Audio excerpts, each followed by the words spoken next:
We're joined by Tom Downham, 1988 graduate, and now one of the newest members of the 2025 DePauw Athletic Hall of Fame. Tom, congrats. Thank you very much, Brad. How'd you find out? How did I find out? Did you know that somebody had nominated you? I had no idea. My wife and I were on our way to a funeral, and all of a sudden, there had been some communication from Stevie, the athletic director, saying, "Hey, I need to get in touch with you." And we arranged, because I knew I was going to be in the car, and she just called and we had a wonderful conversation. It was great, and learning about her and these kinds of things. And then there was kind of a pause, and she goes, "Well, there's a reason that I'm calling you." And I was You're thinking, donation. Yeah. And I was like, do you need me to buy some footballs or something? And when she said it, first of all, I was so stunned and so humbled. And then all of a sudden it occurred to me, I said, "Now, Stevie, hang on a second. You realize I was a kicker, correct?" And she, in all of her goodness, she laughed and, was just like, yeah, but I guess she scored a few points. I said, "Oh, okay." Okay. So were you on speakerphone with Stevie when you found out? Did your wife hear? Yes. She was sitting right next to me, and it was amazing. I just immediately started thinking of, guys like Bornikowski and just other people that I knew who were in, guys that I played with. And it was just like, dang, that's wild. One of the things about not receiving it right away and waiting a few years is that your kids are old enough, they can understand it and they can process it. Do they recognize the magnitude of it? Oh, yes, especially my younger son. My younger son has just been Mr. Hall of Fame, this stuff. And he is a very competitive young man. And especially when it comes to anything that has to do with kicking his dad's butt. That's going to be a tough one to eclipse. All right, so let's go back in time a little bit. Take me back to how DePauw wound up being on your radar in high school. Great question. First of all, I didn't know what I was doing. I didn't know who to talk to. Right. And so there really wasn't a whole lot. And I went down to DePauw and had an opportunity to meet Coach Moses. And when I found out that the head coach was going to be also the kicking coach, it was a whole new deal. The fact that I knew a guy that I was going to be underneath a guy who really knew his stuff and had his own kicking camps and stuff like that, I was like, okay, this is pretty cool. Interesting thing happened. After, I'm coming up on graduation from my senior year in high school, and my head coach comes up to me or walks by me in the hallway, and he says, "Hey, come down to my office for a second. I got something for you." And I went down to the office, and he goes, "Here, I have these, and I figured you'd want these." And it was like something that he didn't really pay a whole lot of attention to. Mm. One was a letter from Joe Paterno at Penn State. What? The other one was a letter from Bo Schenbeckler at Michigan. They were both dated the previous fall, and there was no response. And so, yeah. So you never saw those. You never saw. Oh my goodness. Well, I think, having watched your career directly, I think fate might have had a bigger hand in that. So because DePauw was the right fit for you and you were the right fit for DePauw at that time. Yeah, it was great. It was great. I felt like, academically, those kinds of things were all there because I knew I wanted to study something in the communication area. And was real comfortable with the guys and living in the town and these kinds of things. And I heard about this bike race thing. Like, oh, well, I've been riding a bike ever since I could walk, so I don't know. And there was so many things that just kind of said, you know what? Yeah, this feels good. You did mention Little Five, and I want to touch on Little Five because that was something that doesn't factor into your Athletic Hall of Fame because it's not a varsity sport. And yet you excelled. I think, was it 3 years that you rode, or did you ride all 4 years? I did not my senior year simply because I was prepping for trying to continue to play ball. Yeah. But And so talk me through a little bit about I mean, being a kicker, you need a little bit of mental toughness. I mean, because it's not a little bit, you need a lot of mental toughness. And when you get into something like Little Five and it's you and the bike, and you pretty much, while you're racing against other people, it's you against your body at times. You're just trying to push yourself to a different level. How did being a kicker help you as a rider, and how did being a rider help you as a kicker? believe it or not, they actually worked polar. The biking is much more stationary, power muscles kind of thing, this kind of stuff. Kicking and that kind of stuff, much more running oriented, much more flexibility needed. But the cycling was so much fun. And riding with these other guys and learning about drafting and techniques and tactics on the track and that kind of stuff. It was just a blast. Yeah. So just touch back on the bike and the racing a little bit. You didn't just compete. You just weren't part of that team. You set some records and you had some pretty outstanding times on the bike. Yes. My freshman and sophomore year wound up having the fast. They would actually record all the laps and these kinds of things. And the single fastest lap I had both my freshman and sophomore year, faster than any that was recorded during the course of the race. My junior year, one of my teammates, Eric Raw, he had the fastest lap, and that was the year that it was me and Eric and Tommy McMillan and Wes Hobson. Tell me about your favorite memory from football. What was the moment that when somebody says favorite time, favorite moment on the field, what's that memory that comes to mind? My junior year, we went down to play Kentucky Wesleyan, just south of Evansville, I think. I can't remember what the town was. And come to the end of the first half. We were moving to try and get into field goal position,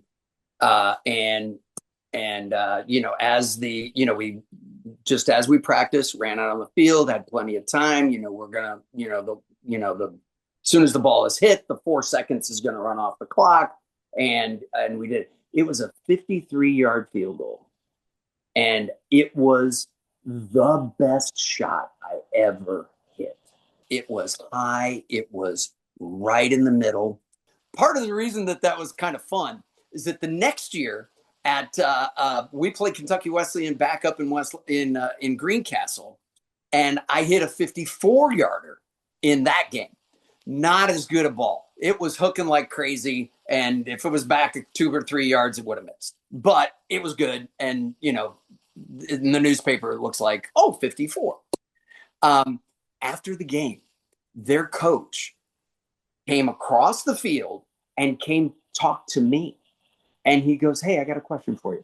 Is there any chance that we pissed you off during the recruiting process or something? What in the hell did we? Why are you? Do you not like us? He was serious." All right. So I joined the team. I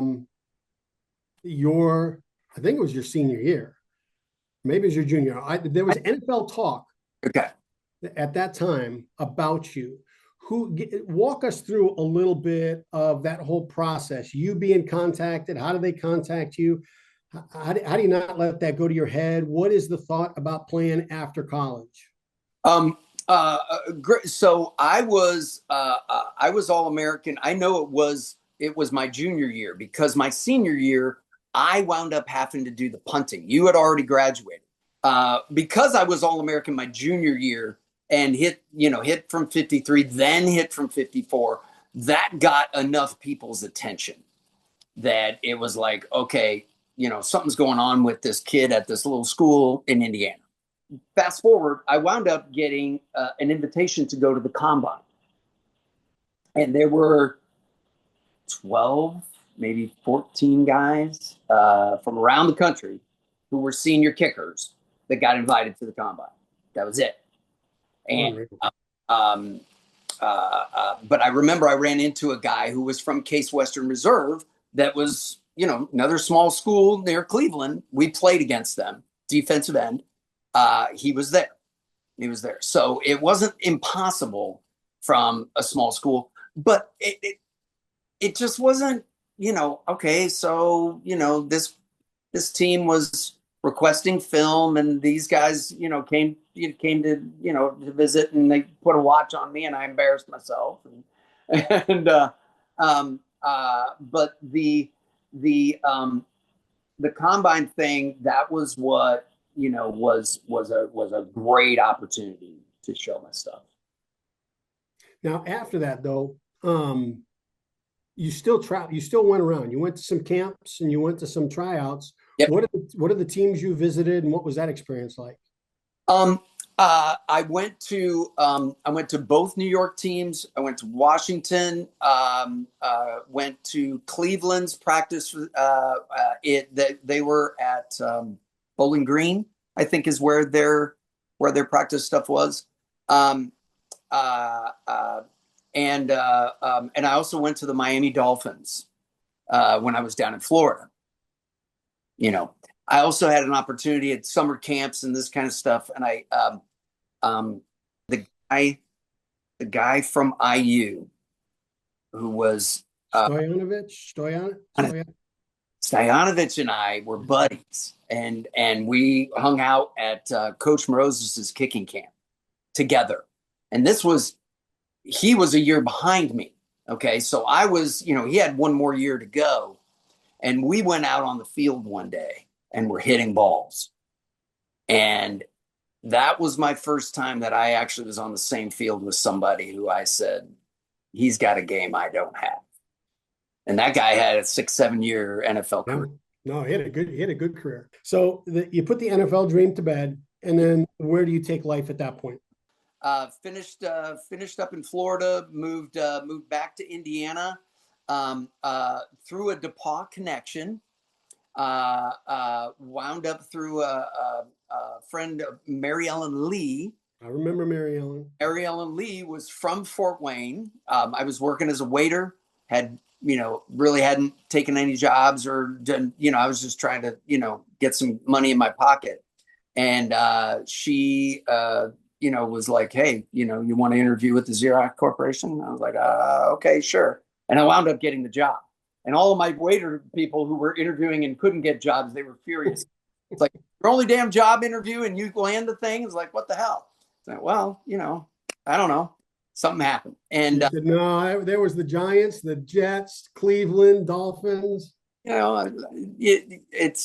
was a lot that I was taught, from competing, from being in an environment where you had chances to succeed, and you either make it or you don't. And when you decide, yeah, I'm going to make it, I'm going to persevere, I'm going to overcome, I'm going to beat everybody's butt if it's the last thing I do.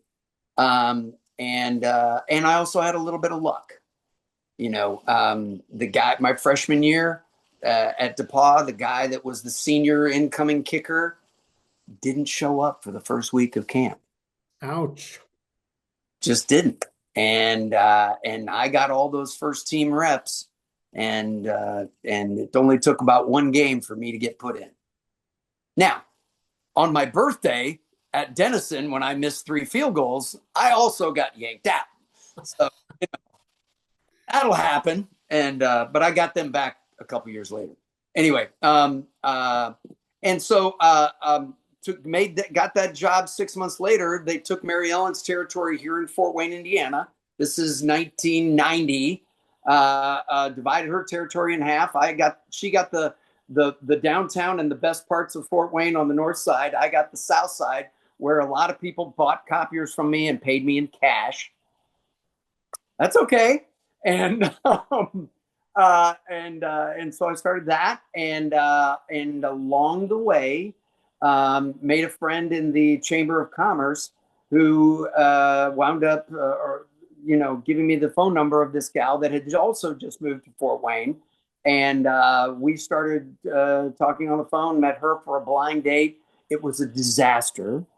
And the whole courtship between me and my wife was a comedy of errors, and which probably was a good thing. And so I moved to Fort Wayne the following fall. We started dating. Her birthday the next May, we got engaged, and we're married in November of '91. And we have been living here ever since. That's awesome. Yep. That is awesome. So we've talked a little bit about the mental toughness in biking, the mental toughness in kicking, and then certainly the mental toughness in chasing your dream. When you look back at the pivotal people in your life, some of it's just genetic. Some people are wired that way, but who are some of the people you point to that say, hey, this individual really shaped me? Um, um, Great question. Great question. Two people come to mind. I have invited Lane Custer, who was the track coach at West Lafayette. I've invited him to come to the thing on Saturday morning. He kind of knew that he could stoke my flame, and was just like, "You can go faster. You can do better." This kind of stuff. Coach Morosis, keep in mind, he was the head coach. I mean, how much time did he really have? But I remember distinctly, we had a practice on a day that was it was an afternoon practice. It was just cooking on those fields. And you remember the girdle that you had with the hip pads and the button? Mm-hmm. And then you put the pants on top of that. So, I mean, it's like already so incredibly restricting on your movements, right? And I was just like, I'm not going to wear my girdle pads and this kind of stuff. I'm a returning All-American guy. I don't have to do this shit. So we go out there and line up for the first kick, field goal, extra point, or something of that nature, and I hit it during with the team, with the whole team around, right? And Coach Moses comes walking over and basically is like, hey, that was a pretty good field goal. Only problem is we got a 15-yard penalty because we have an equipment issue with blah, blah, blah, blah, blah. And he rips me, the entire team, and throws me out of the practice. Get your butt in Jersey because we don't need you. And so I went in the locker room and I came back. I put on my stuff, came back. I'm just standing there. By that time, the kickers had moved back from doing extra points to about they're out like 40, 50 yards out, and somebody says, first team, get in there. And one of the assistant coaches goes, get in there, Downham. And the defensive guys are just cracking up and just howling at me. And I mean, yelling and throwing things and this kind of stuff. And just, and I lined up this ball, and my holder looks at me and he goes, you got this? And I'm like, yeah. And I just annihilated this ball, and it went through, and all of a sudden you heard this whistling, and because nobody said a word, and then you could see it went through, and it was like, okay, that's it, and everybody left and went on. After the practice, he comes over to me. I'm walking into the training room, he's walking out, and we made eye contact, and he goes, got your attention, didn't I? I said, yes, sir. I said, good. And that was it. And just that kind of directness. There were some bosses that I worked for in my career who were not the greatest people in the world, but they had some way that they could pull stuff out of me. And for that, I was very grateful. But just I think that more than anything, Brad, the exposure to college athletics and the stress of college academia, it just took me from here to here. And, from a boy to a man. Yeah, I was a different guy. I left there, with a whole new set of confidence and a whole new set of self-assuredness. And it was like, I had no question that I was going to take the world by the short hairs and do it, and I was going to do it great. And somehow or another, that's how it got communicated. Well, I've been looking forward to tonight. You're the first teammate that I've had the chance to interview in this capacity.